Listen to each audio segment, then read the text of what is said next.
Non, je vais présenter mon beau plateau, très masculin. Donc, bon, voilà, oui, je suis la caution féminine.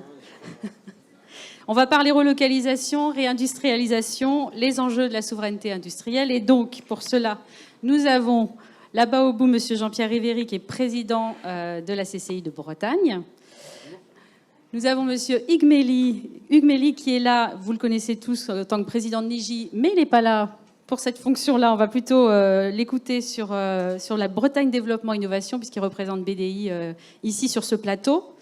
Ensuite, nous avons Jean Coinon, qui est le président de Produits en Bretagne, et monsieur Hervé Carmarec, président du MEDEF Bretagne, et monsieur Loïc Hénaf, qui n'est pas là non plus en tant que patron, quoique son expérience nous servira forcément, mais qui est là en tant que conseiller régional de Bretagne, et on va le voir sur une mission qui rentre totalement dans la ligne de ce plateau.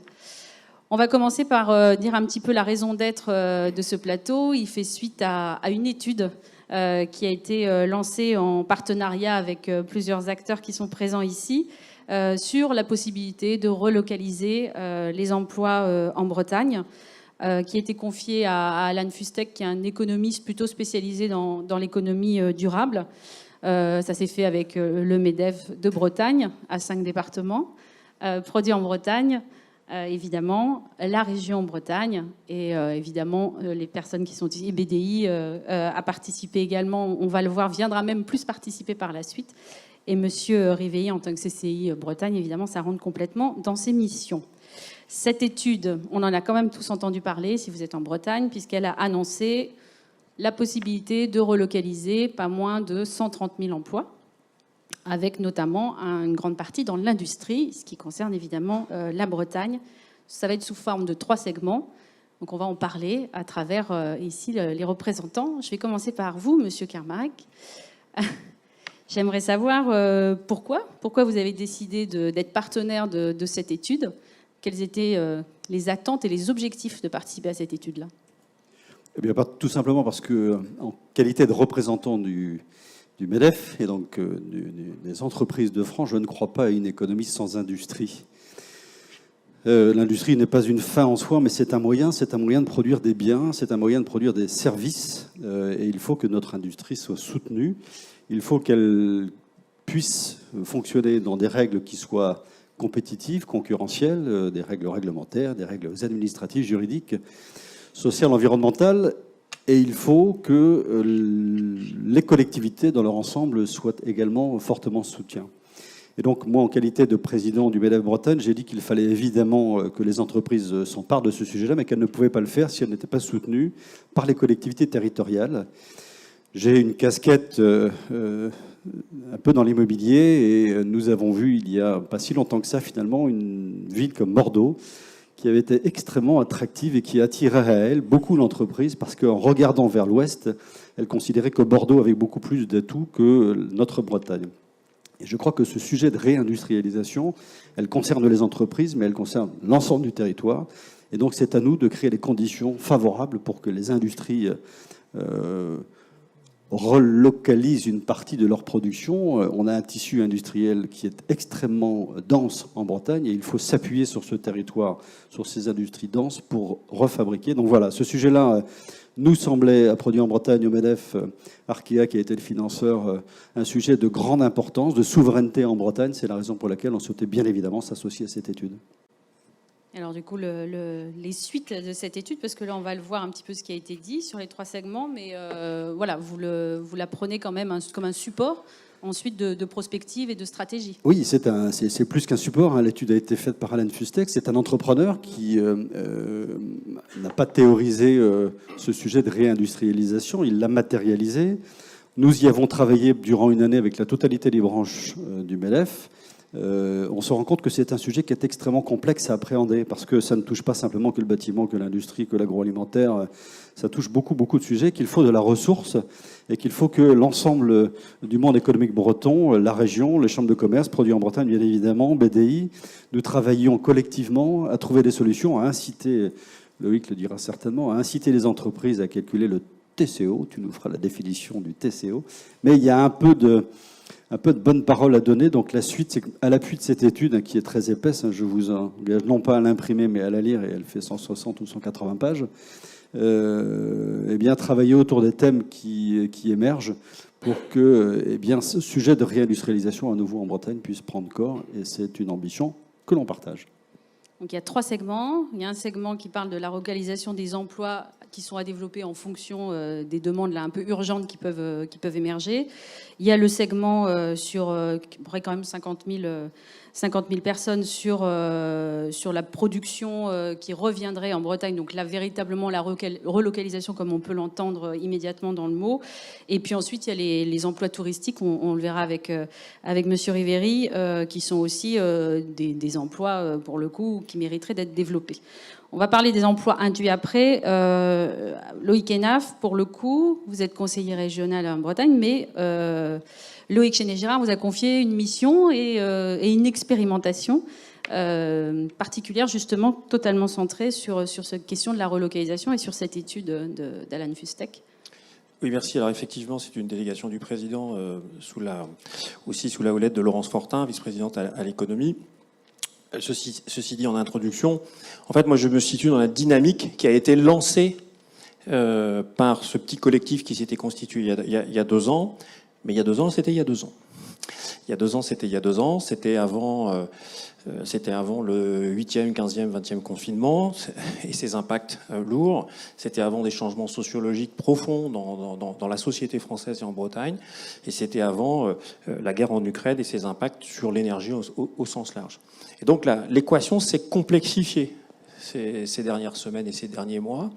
Et donc, ce que l'on avait pressenti au début, juste pour revenir sur l'étude, mais l'étude, c'est une étude, en fait, pour moi, cette étude a pour vocation à rentrer dans le sujet. Vous la lisez, vous rentrez dans le sujet. Et là, vous faites « waouh, c'est complexe, c'est compliqué, c'est multifactoriel ». Et oui, il y a des briques qui sont encore utilisables, bien sûr, à activer, etc. Mais je ne la prends pas pour argent comptant. Et malheureusement, l'environnement a évolué depuis. Et donc, cette étude et l'environnement nous rappellent à quel point voilà, les sujets de souveraineté, qui étaient peut-être parfois des gros mots pour certains, ne le sont plus du tout. Les sujets d'indépendance, et aujourd'hui nous sommes au faible et on parle de comment construire nos indépendances. C'était des choses qui ne se concevaient plus. Et Geoffroy Roux de Bézieux le disait encore hier, c'est terminé le temps où on sourçait au moins cher, au plus loin, parce que c'était moins cher, etc., etc. Dans un contexte d'inflation non pas galopante, mais d'inflation forte, l'immobilisation de l'argent d'une marchandise que vous faites venir de très loin et qui met 6 ou 7 semaines, l'équation n'est plus la même. L'équation économique, le tableur ne dit plus la même chose. Donc tout ça, ça s'est complexifié. Et donc aujourd'hui, ce à quoi nous appelons, c'est une prise en compte par les dirigeants d'entreprise de ce sujet des achats. Bien souvent, comme autrefois, les ressources humaines, le capital humain, la digitalisation, la RSE étaient des choses qui étaient déléguées. Puis petit à petit, les dirigeants se sont appropriés ces sujets. Aujourd'hui, début 2023, les chefs d'entreprise doivent s'approprier le sujet des achats parce que c'est devenu hautement stratégique pour de nombreuses raisons. Le Conseil régional de Bretagne, dans ce contexte, lui, vient de lancer cette initiative qui consiste à expérimenter, à apprendre très très vite auprès de 10 entreprises d'ici la fin de l'année, et derrière de passer à une phase de sensibilisation très active, puis d'accompagnement, puis de renforcement. Donc ça sera des formations, ça sera de l'élaboration d'outils, on va être très concret à destination des entreprises. Sachant que plus globalement, il s'agit quand même de renforcer l'achat local, l'achat en Bretagne. Mais pour renforcer l'achat en Bretagne, ça passera peut-être par rapprocher des choses que vous achetez très loin, que vous achetiez peut-être à l'autre bout de la planète, vous allez les relocaliser en Europe. Ce que vous achetez en Europe, peut-être vous allez le relocaliser en France. Ce que vous relocalisez en France, peut-être vous allez le relocaliser en Bretagne. Si chacun faisait bouger ses achats de 5% en les rapprochant, l'impact pour l'économie serait formidable. Parce qu'il ne s'agit pas d'importer et de jeter quelque part une usine hors sol sur le territoire breton qui viendrait perturber le bassin d'emploi, qui viendrait perturber beaucoup de choses. Il s'agit de renforcer notre tissu existant. Et là, on aura un impact économique par les emplois directs, indirects et induits. Les coiffeurs, les boulangers, les fournisseurs de fournisseurs, c'est ça qu'on veut renforcer. Évidemment, l'impact social par plus de cotisations sera meilleur. Et évidemment, l'impact environnemental, c'est une évidence, sera meilleur puisque nous avons externalisé pendant plus de 30 ans externaliser nos bilans carbone en le confiant à des pays où les normes ne sont pas celles de la communauté européenne, ne sont pas celles de la France. Et donc, c'est en conscience, et donc c'est une prise de conscience. Notre but, nous, c'est que les entreprises soient accompagnées, outillées. Donc, nous allons travailler avec les entreprises pour créer, évidemment, tous ceux qui sont autour de la table ici, pour construire ces outils. Et parallèlement, il y a la puissance publique qui, elle aussi, achète les marchés publics. Donc c'est un travail qui est en cours, qui est complexe juridiquement, mais qui aboutit, et c'est Simon Husenat qui le mène au niveau de la région. Et enfin, il y a le consommateur breton, parce que nous sommes en Bretagne. Et là, il se trouve qu'on a en Bretagne un outil formidable qui s'appelle Produits en Bretagne, et donc qui a su sensibiliser depuis 29 ans déjà les Bretons, avec de vrais impacts, puisque nous sommes surperformants en Bretagne sur les produits de grande consommation grâce à Produits en Bretagne. Et donc voilà, tout est favorable. Les planètes sont alignées. Vous voyez, on a une table ronde, c'est un pacte breton pour relocaliser les achats, et le faire en conscience, et le faire dans un objectif de durabilité évidente. Alors tout est favorable, vous le disiez tout à l'heure.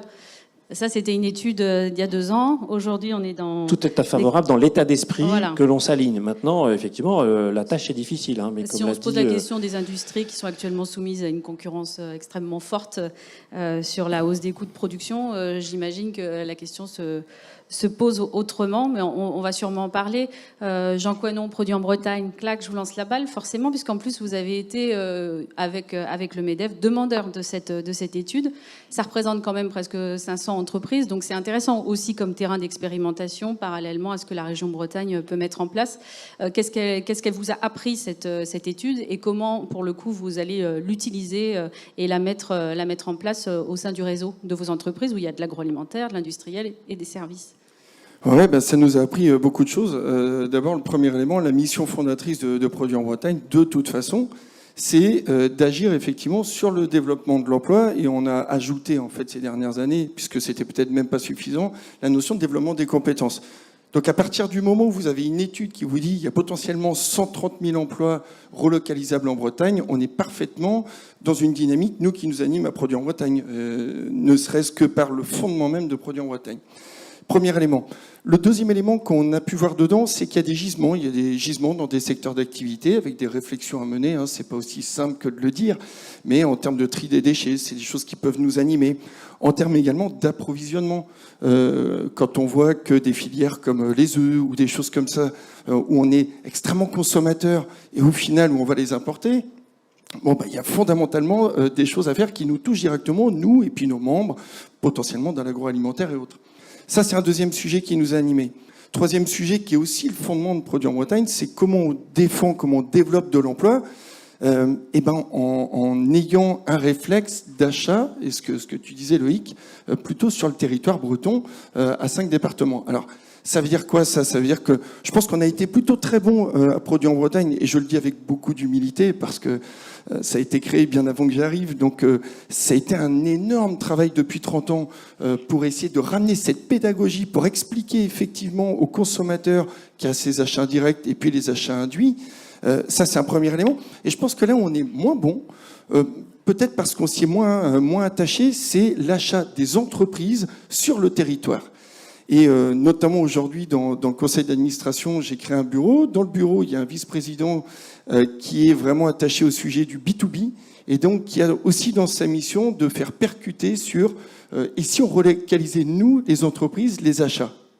Donc voilà, ça, je pense que c'est un élément important. Et il faut d'ailleurs que le repère consommateur produit en Bretagne, qui est mis sur un produit, soit le même repère qui est mis sur une entreprise, sur une banque, sur une société d'assurance ou sur toute autre société de services ou société d'industrie, même si elle n'est pas forcément dans des produits de grande consommation. Donc c'est des choses qui sont extrêmement pragmatiques, qui sont de la pédagogie. En fait, c'est pas complexe à mettre en œuvre, mais c'est complexe de faire changer les habitudes des gens, d'irriguer, d'informer, de communiquer. Donc c'est beaucoup de répétition de messages. Alors l'autre élément quand même qui nous a fait rebondir, c'était peut-être il y a 2 ans, je connais pas les chiffres actualisés, mais quand Alan disait que dans les années 2000, il y avait 80%, en gros, sur une pièce sortie d'usine, il y avait un écart de 80% de coûts entre, par exemple, la France et effectivement la Chine, et qu'aujourd'hui on est en moyenne à moins de 10%, ça fait quand même réfléchir. Ça fait réfléchir sur le fait de pouvoir faire des efforts. Des efforts qu'on voit parfois par ailleurs. Moi, j'ai un exemple que je trouve assez excellent, qui est l'entreprise Malongo, qui n'est pas bretonne, mais il y a des gens formidables un peu partout dont on peut s'inspirer, et qui a ramené la fabrication d'une de ces machines à café en Vendée. Et en fait, ce que j'ai aimé là-dedans, c'est qu'elle a été créative. Elle s'est réinventée. Elle n'a pas innové, elle s'est réinventée. Comment elle a réussi à faire ça? Elle a divisé le nombre de pièces par 2 dans sa machine. Donc, imaginez aussi l'impact purement RSE aussi dedans. Donc, elle avait certainement aussi besoin de compétences peut-être un petit peu plus pointues que ce qu'elle trouvait avant en Chine. Et in fine, elle sort une machine au même prix de vente, donc au même prix de production également, c'est quand même plutôt pas mal, avec 22 créations d'emplois quand elle a communiqué dessus, des CDI effectivement en Vendée. Donc on voit bien qu'il y a, avec des possibilités d'avancer par la théorie des petits pas et au cas par cas, parce que c'est quand même aussi ce qu'on a retenu, le cas par cas, d'avancer de façon vertueuse. Par contre, après, on pourra reparler justement du côté très vertueux, mais je vais laisser peut-être la parole. C'est surtout qu'on parle de relocalisation, donc on est obligé de parler de réindustrialisation. Est-ce qu'on est en capacité, Monsieur Riveri, en Bretagne, d'accueillir des nouvelles surfaces industrielles pour relocaliser? Et bonjour à tous et toutes. Donc je vais vous dire oui déjà, je ne peux pas dire non. Il faut que l'on travaille aussi intelligemment. On voit bien aujourd'hui dans les constructions que l'on fait, dans les bureaux, aujourd'hui on arrive à faire des parkings dessous, ce qui n'était pas possible avant. Moi j'ai des expériences d'entreprises bretonnes qui travaillent en Chine. Pour 1 mètre carré de surface qu'on vous donne, vous devez construire 1,2 mètre carré. Donc on n'est pas en Chine bien évidemment, mais c'est révélateur. Lorsque l'on a aujourd'hui des industriels qui construisent des entrepôts relais, il faut de la surface, on peut comprendre, on peut faire un étage. Moi, je suis sur Vannes, Michelin a une usine à étage depuis plusieurs dizaines d'années. Donc il faut aussi que collectivement, on sache prendre conscience de cela. La raréfaction du terrain est une opportunité. Sachions la saisir.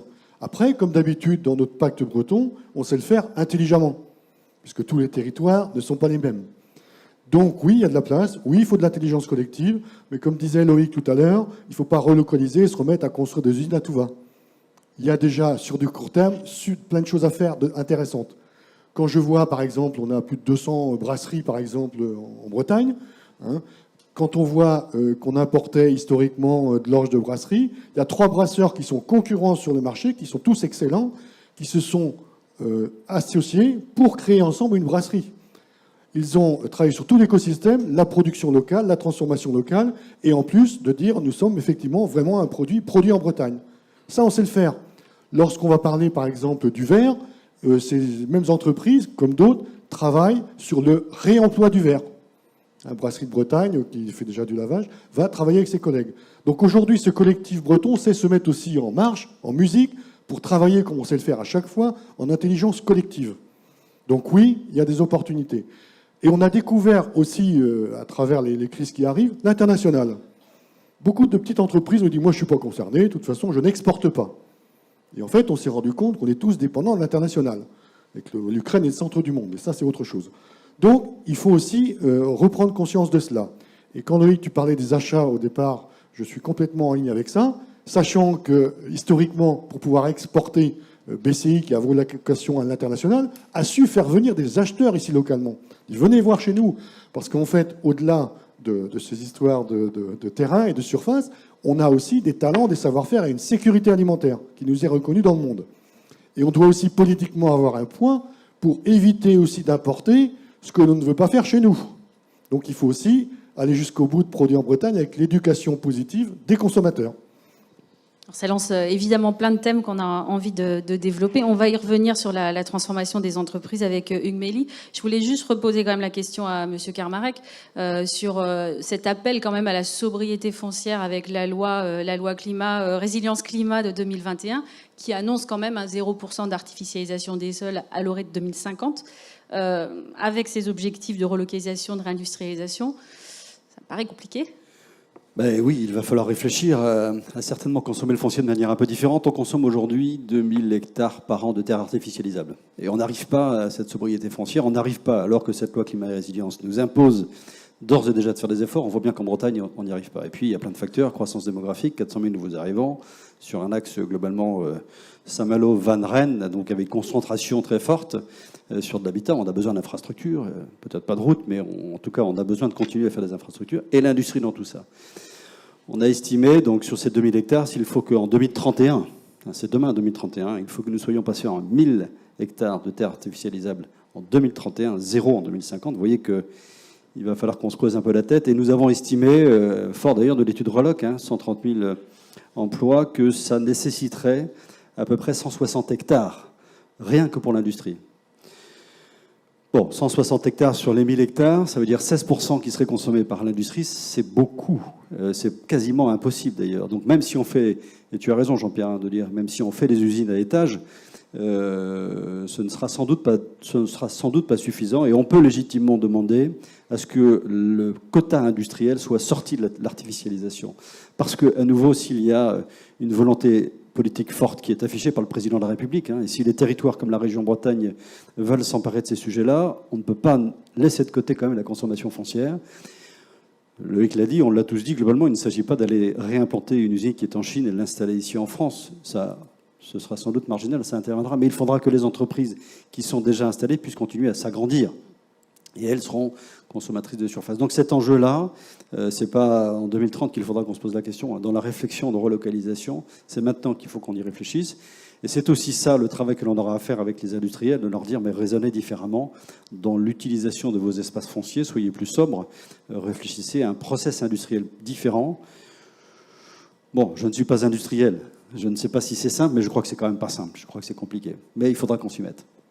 Alors ça oblige pour le coup à regarder cette étude en faisant un pas de côté sur la question de la relocalisation. C'est que là, la solution semble être l'emploi. On parle de 130 000 emplois. Or, en Bretagne, on est en plein emploi. Donc je pose la question, Hugues Mély, est-ce que finalement la solution est vraiment par l'emploi, la relocalisation, ou est-ce qu'il y a d'autres techniques avec la transformation des entreprises? Je crois que c'est le rôle qu'a va avoir Bretagne développement innovation, ça va être de reprendre un petit peu les choses dans le contexte d'aujourd'hui. Alors bonjour à toutes et à tous, je vais répondre à cette question, mais juste avant, je vais quand même m'inscrire dans la continuité de ce qui vient d'être dit en tant que président de BDI. Donc juste pour mémoire, BDI, c'est Bretagne Développement Innovation. Donc comme son nom l'indique, c'est l'agence de développement économique et d'accompagnement à l'innovation en entreprise de la région Bretagne.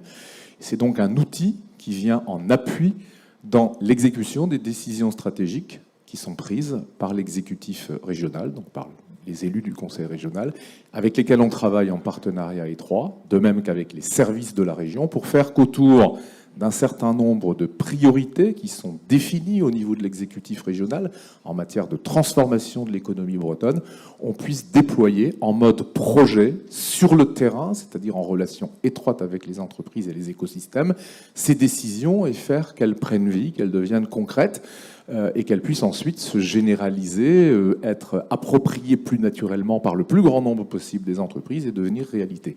C'est dans le cadre de cette mission que nous allons accompagner ce qui vient d'être dit, et en particulier nous avons reçu commande, si je puis dire, du conseiller régional ayant délégation, notre ami Loïc, pour mener en mode projet cette phase d'expérimentation dont il a parlé, avec 10 entreprises que nous allons identifier, invitées dans le processus autour de 4 verticales économiques qui, je crois, n'ont pas été citées, le monde maritime, le tourisme, le numérique et la 4e, c'est l'agroalimentaire, bien évidemment. J'aurais dû commencer par celle-là.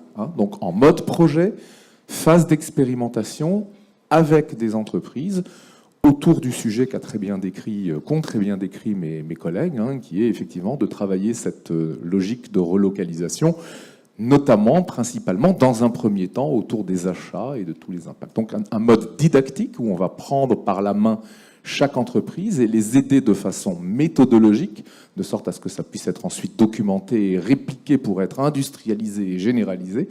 Hein, prendre par la main ces entreprises pour les emmener pas à pas avec tout ce que sera l'inconnu, tout ce que seront les incertitudes, les difficultés. Enfin, un projet, un mode projet, pour qu'on puisse dire dans un délai rapide, voilà 10 entreprises qui ont suivi le parcours, qui ont fait le chemin, qui ont fait des progrès, qui ont fait progresser la Bretagne, et maintenant, décision de généraliser ou pas, et comment on généralise, c'est un autre sujet qui viendra dans son temps. Bon. Donc BDI joue son rôle aux côtés de nos confrères de la CCI régionale, de Produits en Bretagne, du MEDEF bien évidemment, des services de la région au service des élus. Après le pas de travers, je ne sais pas si c'est un pas de travers, en tout cas moi j'ai 3 remarques à apporter à tout ce qui peut être dit autour de ce sujet. La première, c'est de dire qu'il faut absolument qu'on raisonne écosystème, c'est-à-dire très vite.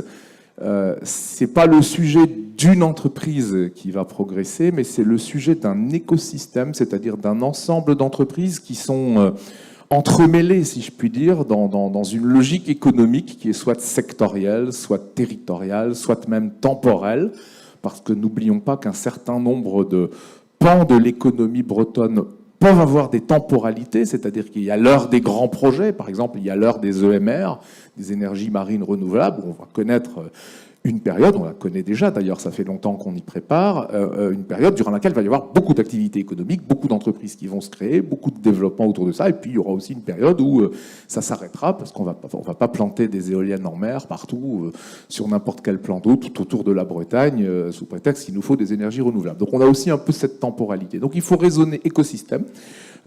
Et pour raisonner écosystème, là aussi, BDI est un outil intéressant parce qu'on constitue depuis 10 ans une base de données magnifique qui s'appelle Craft et qui recense autour des grands projets de transformation stratégique de la région absolument tous les acteurs économiques qui participent, et notamment sous l'angle de leurs investissements, de leur innovation, des projets qu'ils engagent, de leur interfonctionnement, de leur coopération avec des acteurs nationaux et internationaux, parce que n'oublions jamais que la transformation de l'économie bretonne ne se fera jamais autrement qu'en soignant aussi le lien aux grands acteurs nationaux et internationaux qui sont par essence, sur tous les sujets, des leaders nationaux ou mondiaux. Et grâce à cette base de données notamment, on va pouvoir offrir à toutes ces initiatives la perspective de mieux s'inscrire dans des logiques d'écosystème, et aussi parce qu'on est déjà rompu au fonctionnement en mode écosystème. Donc attention à ne pas considérer que tout ça, ça va être à chaque fois le fait d'une entreprise et de son chef, mais c'est bien une logique d'écosystème. Deuxième remarque, attention toutefois, et là c'est peut-être un petit peu plus dans le prisme de Niji que je le dis, qui était le prisme annoncé dans la constitution du plateau, mais c'est une petite erreur. Attention quand même à ce que pendant qu'on va réindustrialiser l'industrie productive, l'industrie de production, l'industrie de transformation, on ne délocalise pas les services. Parce que les services, par essence, sont beaucoup plus immatériels. Les métiers de service sont des métiers portés par des hommes et des femmes qui ont des expertises autour d'un certain nombre de sujets, le commissariat aux comptes, l'accompagnement juridique, la transformation numérique, l'accompagnement environnemental, RSE, que sais-je encore. Ces métiers sont portés par des hommes et des femmes. Et ces hommes et ces femmes, elles peuvent se retrouver facilement de l'autre côté du monde, sous prétexte qu'elles coûtent moins cher, sous prétexte qu'il y fait peut-être meilleur vivre qu'en Bretagne, parce que y a des gens qui adorent, j'en sais rien, moi, le désert du Sahara, la chaleur torride de je ne sais quel pays, etc. Et voilà, le télétravail a permis une délocalisation aisée de l'ensemble des professions de service. Et moi, je peux vous dire que dans le monde du numérique, je le vois très clairement. Je n'ai jamais vu autant d'entreprises qui nous suggèrent, nous imposent d'avoir un quota d'ingénieurs dans nos métiers technologiques qui soient, je cite ce terme affreux, offshorisés, c'est-à-dire de l'autre côté du monde, dans des pays à moindre coût de main-d'œuvre, sous prétexte que justement c'est moindre coût et donc ça optimise les prix. Et ça va très vite. Et ça n'est pas que dans le numérique. Il y a probablement des experts comptables ou des commissaires aux comptes ou que sais-je encore dans la salle qui savent combien ces métiers sont aussi menacés. Et le numérique les menace encore plus parce que justement la data et l'intelligence artificielle qu'on peut appliquer à la data pour énoncer des recommandations et produire des accompagnements pertinents font qu'on a encore moins besoin des hommes et des femmes qui jusqu'ici portent ces services, indépendamment du fait que ces hommes et ces femmes peuvent se retrouver de l'autre côté de la planète. Or, la Bretagne, ça n'est pas que de l'industrie de production, de l'industrie usinière, de l'industrie de transformation, c'est aussi beaucoup de services. Donc il faut aussi prendre soin à ça.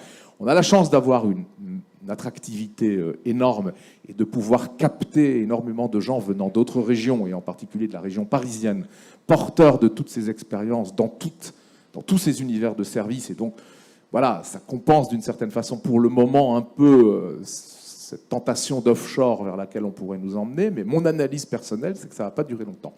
Et la troisième remarque que je voudrais faire, c'est que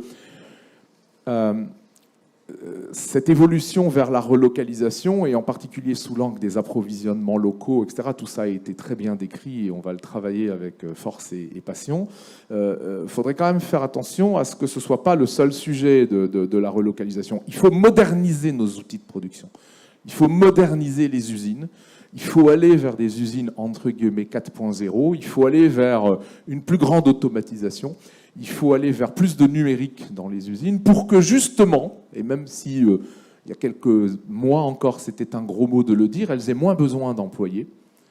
Maintenant on peut dire ça parce qu'on sait que de toute façon on n'arrive pas à pourvoir les postes dont on a besoin dans les usines. Surtout lorsque ces usines, et c'est le cas fort heureusement, et notamment en Bretagne, sont ancrées dans la ruralité du territoire parce que peu de gens veulent aller dans la ruralité du territoire pour tout un tas de raisons. Et donc il faut faire attention à bien moderniser les usines pour qu'elles aient moins besoin d'employés et qu'on ait du coup moins à constater que bien que s'étant mis en situation de créer des emplois additionnels, on ne sait pas les pourvoir.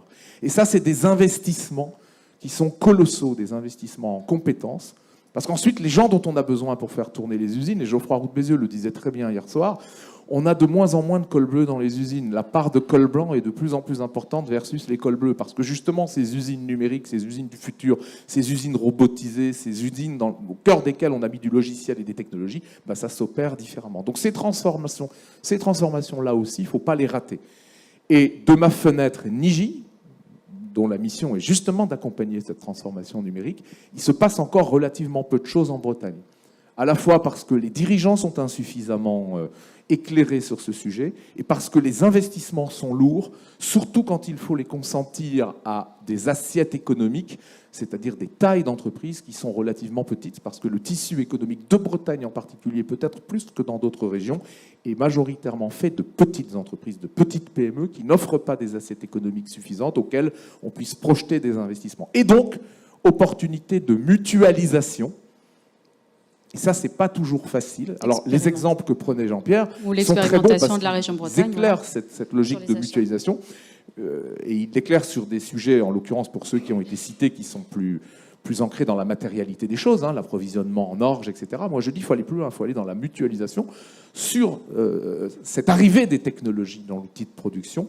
Et là aussi, la région a un rôle important à jouer. Et pour finir, aussi, l'écosystème bancaire régional a un rôle important à jouer parce qu'il faut savoir accompagner ces investissements, bien évidemment, qui dépassent parfois, je dirais, les critères d'appréciation traditionnels dans lesquels un établissement bancaire peut regarder une opportunité d'accompagnement par dette bancaire ou que sais-je. Voilà. Je reviens quand même sur la question de la relocalisation et de la pénurie de talent, entre guillemets. On l'a vu pour ceux qui ont suivi le plateau avec le président de Manpower France. Ils ont sorti une étude qui s'appelle pas la grande démission, mais le basculement, puisque en France, on est plutôt sur un turnover que sur des gens qui quittent la vie active. Il parlait effectivement de transformation des entreprises, mais de transformation aussi du modèle de gouvernance, de la manière de manager. C'est pour ça que je crois, Jean Coinon, chez Produits en Bretagne, vous avez aussi mis en place un rapport de progrès, parce que l'idée n'est pas simplement de s'emparer de cette étude. Vous l'avez dit, c'est pas juste un accessoire ou un support. Derrière, vous actionnez tout un tas de rouages. Un rapport de progrès, un label, en quoi, sous l'égide RSE, hein, cette fameuse responsabilité sociétale et environnementale dont on entend parler, pourquoi c'est important de parler de ce rapport de progrès? Parce que ça permet aussi d'accompagner cette transformation qui doit y avoir, cette mutation, cette transition vers de nouvelles culture d'entreprise. J'ai dit le mot, culture. Ouais. Alors, je pourrais en parler pendant des heures, mais comme il fait 45 degrés, je vais quand même, sous les tropiques, je vais quand même essayer de faire plus court. En fait, il y a plein de choses. C'est du sens, c'est du bon sens. En fait, la réalité, on appelle ça RSE, mais on va parler de performance globale, on va parler de sens, on va parler d'évolution de la société. Effectivement, dans ce que Hugues a dit, il a raison. Pour qu'une industrie, qu'elle soit agroalimentaire ou autre, progresse, il faut qu'elle gagne en productivité, il faut qu'elle gagne en modernisation. Donc, ça veut dire, c'est pas de la destruction de l'emploi, c'est de la modification d'emploi qui partent effectivement vers d'autres responsabilités. C'est certainement l'une des raisons aussi pour lesquelles il y a raréfaction de réponses aux offres d'emploi dans des métiers finalement très productifs. Donc on est obligé de pénibilité. De pénibilité aussi. Absolument. En fait, on est obligé de partir de ces constats-là et puis de mettre des solutions en avant. Il est évident qu'aujourd'hui, le monde change et quand on regarde ce à quoi s'attachent les gens versus il y a peut-être 15, 20, 30 ans, c'est le sens qui est donné dans l'entreprise. Fondamentalement, c'est comme ça. Vous en parlez avec Frédéric Sévignon, je ne sais pas s'il est dans la salle, qui est directeur régional de Pôle emploi. Et la première question qui est posée par les candidats, c'est quoi la politique RSE de l'entreprise ? C'est pas moi qui l'invente, c'est pas eux non plus. Alors, ils la manifestent pas tout à fait, peut-être avec cette sémantique-là, mais dans la réalité, on en est là. On voit, nous aussi, comment réagit le consommateur chez Produits en Bretagne, les questions qu'il nous pose sur l'exigence de confiance, sur l'exigence de transparence, etc. Et finalement, le consommateur, c'est le même aussi qui est sur le marché de l'emploi, ou en tout cas qui cherche un emploi. Donc, il n'y a pas de schizophrénie à ce niveau-là. Donc, ce qu'on a fait, nous, c'est qu'on a mis en place une démarche qui en est aujourd'hui encore à son amorçage, qui est la démarche Horizon 26 000. Pour la faire très court, une entreprise aujourd'hui qui rentre dans Produits en Bretagne doit remplir un questionnaire sur ce qu'elle fait en termes de RSE. Alors, ce qui est vachement intéressant, c'est que elle fait déjà beaucoup de choses. Soit elle n'arrive pas à savoir que c'est sous la coupe de la RSE, soit là, on n'a pas fondamentalement une vision, tu vois, très structurée, en fait. Et donc, il faut qu'on structure, il faut qu'on leur démontre déjà quelle cartographie qui a fait déjà plein de choses. Parce que la RSE, souvent les gens disent c'est le climat et c'est l'impact environnemental. C'est faux. C'est l'impact également sur la gouvernance. C'est l'impact justement sur la montée en compétences. C'est l'impact sur l'inclusion. C'est l'impact sur toutes nos parties prenantes, les clients, les fournisseurs. C'est dans l'objectif d'être meilleur demain, d'être plus performant. Donc c'est difficile d'aller contre. Donc la première démarche, c'est déjà d'en prendre conscience à l'entrée. Après, tous nos membres, donc quasiment les 500 membres de Produits en Bretagne, doivent effectuer un rapport de progrès chaque année sur 3 actions, sur les 8 axes de Bretagne 26 000. Donc, c'est quand même 3 actions, c'est quand même atteignable, bien évidemment. Et puis, c'est tout bon pour nous, le progrès. Ça nous incite ça nous donne envie. Puis après, on est transparent sur ce qu'on a fait de mieux. Donc, quelque part, c'est le petit coup de pouce qui va bien, un peu encadré, comme ça donne de la méthode. Et puis, la 3e étape pour celui qui veut, c'est la certification Bretagne 26 000. Voilà. Une entreprise qui est certifiée RSE, si elle le souhaite, pour l'instant, c'est soumis à la bonne volonté de chacun. C'est une démarche qui est ultra engageante, mais de ceux qui l'ont fait, et on en connaît quelques-uns, et ils sont de plus en plus nombreux, a priori, c'est extrêmement vertueux. Voilà, donc on est dans l'idée aussi de la performance globale, dans l'idée de l'amélioration continue, et dans l'idée fondamentale de l'attractivité de nos entreprises demain. Et de la marque employeur, cette fameuse marque employeur qui est attendue par les salariés, attendue par les gouvernants et par vos partenaires aussi. Bien évidemment, je crois que la marque employeur, tout le monde en parle, etc. Tout le monde a pris conscience maintenant, c'était pas le cas il y a 10 ans, c'est juste plus une question à se poser. Et du coup, de travailler sur tous ces éléments, parce que tout ça, c'est embriqué. La marque employeur, c'est pas que du marketing. Donc, quand on parle de gouvernance, quand on parle de respect des parties prenantes, quand on parle de formation, de montée en compétences, quand on parle d'inclusion, quand on parle d'équilibre, quand on parle de donner du sens fondamentalement et d'être plus clair sur sa mission, sa vision, etc., c'est des milliers de sujets qui s'imbriquent. Je dirais même, moi, de mon entreprise, les collaborateurs et les collaboratrices font des efforts sur les achats à titre individuel qu'ils font. Je ne parle pas au titre de l'entreprise, mais au titre crayons, les cahiers. Comment ? Les crayons, les cahiers. Tout, ce qui ne faisait pas forcément avant, mais pour plein de raisons. Ça peut être des raisons économiques, ça peut être des raisons d'habitude d'achat, etc. Donc donner du sens, donner de l'éclairage, ça a de l'importance. Ça nous rend fondamentalement plus attractifs. Ce qu'on a simplement voulu faire à Produits en Bretagne, c'est mettre de la pédagogie, c'est mettre du lien, c'est de créer un collectif, ce que vous disiez tous les deux, pour que chaque entreprise n'aille pas faire ça dans son coin, parce que c'est pas une démarche qui est fondamentalement évidente à faire seule. Donc y aller en collectif, chasser en meute, avec une dimension en plus qu'on a donnée, nous, par rapport à la norme ISO 26000 internationale, c'est que la notion de territoire est une corde qui n'existe pas dans l'ISO 26000. Donc on a apporté ça en plus, donc ça éclaire, ça donne du sens. Voilà. Mais l'idée, c'est quoi? C'est d'apporter de la méthode et en fait de faciliter la vie de nos entreprises, de nos adhérents, et par extension, c'est bon pour la Bretagne, en fait. Voilà. La clé, elle est là, hein, le mot territoire. On a parlé de maillage. La force publique et la force privée doivent travailler ensemble. Je me tourne vers d'abord M. Riveri et après Loïc Hénaf. Relocaliser, encore faut-il pouvoir accueillir aussi les salariés avec des logements qui sont à dimension de leur salaire. C'est sans doute plus facile, Loïc Hénaf, d'aller s'installer à Pouldrezy que d'aller s'installer à Saint-Malo. Non, même pas. Ou Rennes. Bon, je vous mettais pourtant la barre haut. Non, Pouldrezy, c'est pas dur. C'est dur aussi. On a discuté avec monsieur Méli, tout bêtement même de la Belle-Illoise, qui est effectivement une usine. Et pour que les salariés puissent y vivre, ils sont obligés d'habiter à Auray ou même au-delà. Donc là, on dépasse le seuil psychologique, je crois, qui est de 13 km pour la population française. Voilà, ce qui est pas beaucoup. En région. Oui, allez-y, réagissez. Je ne sais pas si Caroline Lebranchu, la PDG de la Belle-Illoise, est là, mais elle est là, elle est parmi nous. On était ensemble à une table ronde avant. Pour ceux qui ne connaissent pas, c'est à Quiberon. Oui. Donc Quiberon, c'est une presqu'île. Donc c'est presque une île, c'est carrément une île. Et c'est à quelque part déjà à 25 km du continent. C'est-à-dire qu'entre le moment où, au rond-point d'Auray, vous prenez la presqu'île et le moment où vous arrivez chez Caroline, il y a déjà 25 km. Et c'est une presqu'île et c'est très touristique. Et donc, bien évidemment, le foncier et l'immobilier est hors de prix. Et il y a des bouchons comme c'est pas permis pour tout un tas de raisons. Donc, c'est l'enfer. Donc le maillage là avec la force publique, il est important parce que comment on fait sur les territoires pour trouver des solutions comme ça, ça passe par le logement, mais je pose la question aussi de la mobilité et de l'accessibilité. Je crois que c'est quand même quelque chose qui vous interroge énormément à la CCI de Bretagne et qui fait partie de vos missions. Tout à fait. Et là, encore une fois, réfléchissons et parlons collectif. On n'a pas la solution.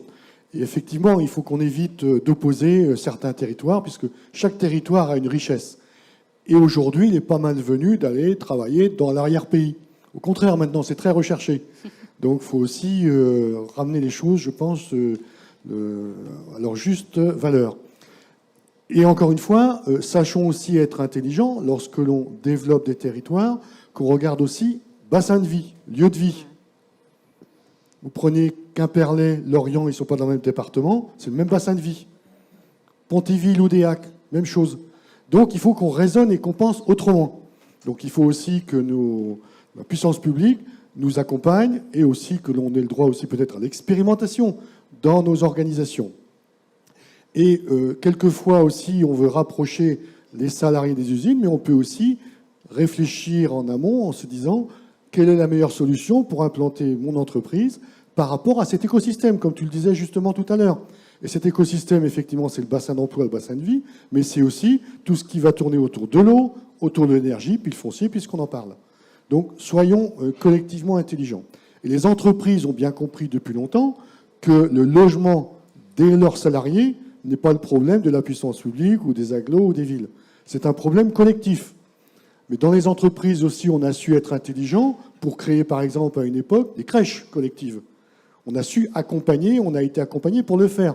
Donc je suis sûr que demain, on pensera effectivement logement avec les entreprises pour nos salariés. Et sachons quand même aussi que les entreprises contribuent largement, de par les taxes, à l'habitat et à la mobilité et au transport. Donc aussi, il faut savoir le dire et le reconnaître. Donc nous finançons déjà au niveau entreprise pas mal de choses. Je pense qu'on peut composer, toujours encore une fois, dans cet écosystème. Et on l'a vu à travers l'organisation de la CCI. Donc dans CCI, vous avez vu qu'il y a un I. Effectivement, on l'a oublié de temps en temps, je pense, moi je le dis de façon positive, le I industriel. C'est pas un gros mot. Et on veut même y rajouter les services. Puisque l'industrie, sans les services, ça marche pas. Tu parlais tout à l'heure de la robotisation, d'automatisation. On enlève de la pénibilité dans les entreprises, on gagne en compétitivité et on sort par le haut. Parce que dans le mot BDI comme dans le mot CCI, il y a aussi innovation. Et on doit sortir par l'innovation. Et dans les achats, on peut sortir par l'innovation. On n'achète pas un produit pour un autre. Donc ce maillage territorial est important. Et dans chaque département, nous avons plusieurs délégations proches du territoire proche du lieu de vie et proche aussi des politiques ou des agglos ou des villes qui gèrent ces sujets. Donc, encore une fois, c'est cet écosystème. Et le droit à l'expérimentation est important. On a su le faire sur des projets comme Ecodo et on a pu le passer à la région. Et ce droit d'expérimentation tel que l'a évoqué tout à l'heure Loïc, je le trouve très bien. Puisqu'on peut se tromper, on peut faire des erreurs, mais on a avancé. Et on a grandi et on a formé et formaté le système pour avancer collectivement.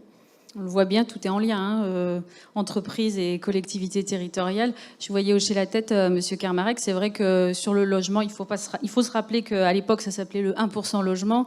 Aujourd'hui, c'est 0,45%, je crois qu'au-delà de 50 salariés. Mais si, exprimez-vous. Rappelons quand même que le bâti, la rénovation, le logement, vous, entreprises, c'est vous qui permettez la rénovation de ce patrimoine urbain. Oui, c'était ce que je voulais en effet préciser, c'est que vous avez un outil qui est ultra puissant qui s'appelle Action Logement. Alors, on a tous entendu parler d'Action Logement, mais j'ai fait une réunion un jour avec 2 capitaines d'industrie bretons qui ont dû interroger leur DRH parce qu'eux-mêmes, dirigeants, ne savaient pas ce que c'était que le 1% logement. En tout cas, le Action Logement. Voilà, c'est un outil qui existe, qui est à la main des entreprises parce qu'on le finance. Je vous invite, dirigeants et dirigeantes, à saisir les services d'Action Logement, territoire par territoire, pour faire part de vos besoins. On l'a fait sur vos territoires. Je pense notamment à Piriou, qui avait toute la peine du monde à trouver les logements pour ses salariés, qui sont des soudeurs, et c'est pas la manœuvre facile à faire venir. À Concarneau. Voilà, eh bien, Action Logement peut intervenir. Alors, dans la limite de ce qu'elle peut faire, il y a quand même, malgré tout, un peu de résistance des collectivités territoriales. Mais voilà, sachez que cet outil-là existe et n'hésitez pas à solliciter les services d'Action Logement parce que c'est un outil pour les entreprises et pour les salariés de vos entreprises. Nadia Bouillet était là en début de... Voilà, et effectivement, elle a rappelé qu'ils étaient le premier bailleur social de France et ça représente quand même 5 millions, je crois, de bâtiments en France, ce qui est quand même assez énorme. Loïc Hénave, je ne peux pas ne pas vous laisser intervenir suite à ce qu'a dit Monsieur Riveri, le droit à l'expérimentation. Et puis là, pour le coup, votre double casquette, elle est primordiale, parce que vous avez quand même cette expérience, cette connaissance aussi du maillage territorial, des réalités d'un industriel. C'est précieux, je pense, pour mener ce genre d'expérimentation. Le but, c'est pas d'en faire une en one shot, mais c'est sans doute d'accélérer un peu cette méthodologie dans la politique qui est un temps long, et avec là des urgences qui sont déjà là. Mon rêve, c'est vraiment qu'on continue cette action collective. C'est cette action collective qui démarre par de la sensibilisation et de la compréhension des enjeux. Et on le voit, on a tous des nuances, et c'est tant mieux. On a vraiment tous des nuances dans notre couloir, dans notre champ de responsabilité, et c'est très très bien, parce que ça va enrichir l'approche. Je voulais aussi rappeler quand même que dans cette phase d'évolution, de transformation, la formation professionnelle est au cœur de la montée en compétences. Il ne faut pas l'oublier, c'est une des compétences de la région, mais pas que. Et donc, on ne peut pas envisager, et donc il faut que les chefs d'entreprise aient devant eux un projet de transformation et d'évolution de leurs compétences au sens large et qu'ils réfléchissent sérieusement aux formations qu'ils vont devoir proposer et voire parfois dans certains cas peut-être imposer à leurs collaborateurs pour avancer dans cette transition. On ne changera pas, on ne progressera pas si on ne s'accompagne pas et si on ne se forme pas tout au long de la vie, et encore plus maintenant. Donc c'est un enjeu fort aussi pour la région. Et ce que je voulais dire, c'est que, in fine, cette impulsion que nous donnons aujourd'hui et que le Conseil régional souhaite donner sur les relocalisations, cette impulsion, elle va se traduire, et c'est aussi l'ambition du président Rachid Girard, dans toutes les actions de la région, et notamment dès le deuxième trimestre 2023, dans le SRTES. Moi-même, je ne suis pas encore familier avec toutes les arcades et les imbrications, et tant mieux, c'est pas grave, et les politiques et comment elles se déploient sur les territoires de la région. Mais l'objectif, c'est qu'on transforme tout. On transforme de façon systémique notre approche, et donc ça ne peut se faire qu'en collectif. Voilà. Ça, c'est absolument indispensable. On peut terminer par un petit retour d'expérience, puisqu'on parle d'expérimentation. Jean Coinon, nous sommes quelques-uns à savoir que vous avez été faire une immersion scandinave. Mais la formation, c'est aussi ça, c'est voyager, aller à l'écoute et à la découverte de d'autres modèles. Et là, effectivement, vous avez découvert un modèle de transition qui est plutôt intéressant. Alors, vous n'allez pas nous faire un exposé, mais ce serait intéressant quand même que vous évoquiez ce que vous y avez vu et ce qui vous va sans doute vous titiller pour les actions à mener, j'imagine, à Produits en Bretagne et puis dans votre propre agence. Ouais, très rapidement, un voyage, finalement, on apprend beaucoup de choses en Scandinavie vers le Danemark et la Suède. En fait, la première des choses, c'est qu'on voit que pour amener les gens à faire quelque chose, on le fait pas sur la contrainte, on le fait sur la culture et la pédagogie. On a des décennies de retard de culture, notamment dans le rapport à la nature et dans le rapport au respect de la nature. Et en fait, donc, je vais pas faire bien évidemment un cours là-dessus, mais c'est vraiment très très impressionnant. Et quand on voit que quand il y a respect et quand il y a confiance, il y a liberté. Parce que là-bas, ils ont le droit de faire plein de trucs que nous, on n'a pas le droit de faire ici. Des feux de camp en forêt, en ce moment, c'est pas le moment d'en faire ici. Ils en font partout là-bas, pour plein de raisons. Et en fait, on voit aussi que ça rejaillit sur leur manière de penser les produits de façon durable. Ça, c'est quand même vachement intéressant. La durabilité des produits, elle est depuis très longtemps. Autre élément, c'est que la conscience et la confiance est irriguée également dans les modes de management. Et ce qui fait qu'on délègue énormément cette notion de collectif dans la construction d'un projet, et de conscience et de confiance, ce qui n'a pas toujours été fondamentalement en fait naturel chez nous. Et donc ça libère aussi les énergies. Et la dernière des choses, c'est que comme ils montent énormément aussi en puissance et que l'humain est quelque chose qui est très important pour eux, les gens sont très bien rémunérés. Et ça, c'est assez impressionnant, c'est que quand vous allez au Danemark, vous le sentez qu'ils sont bien payés. C'est-à-dire que quand il va, faut le savoir. Et en fait, quand tu regardes un peu, le salaire moyen est extrêmement élevé. Ça monte avec les compétences. Ça monte aussi avec une ambition de bien payer les gens. Et je crois que c'est le pays le plus cher d'Europe, de mémoire. La Suède, un petit cran en dessous, etc. Mais ça montre bien que finalement, tout cet esprit, en fait, et cette dynamique excessivement vertueuse, mais qui, encore une fois, est très naturelle chez eux, on a plutôt à s'en inspirer. Il faut surtout pas, ce que je voulais mettre dans mon simple poste, c'est de ne pas culpabiliser du fait qu'on n'y soit pas. Culpabiliser les gens, ça n'a jamais aidé. Mais par contre, de pouvoir voir qu'il y a des éléments d'inspiration et que ça rejaillit très positivement sur leur modèle économique qui, globalement, se porte bien. Y compris, parfois, je pourrais parler aussi de comment ils fonctionnent en termes d'énergie. C'est impressionnant, là où aujourd'hui, nous, la souveraineté énergétique en Bretagne, on en est très très loin. Donc voilà, en tout cas, on peut se tourner vers eux pour s'inspirer.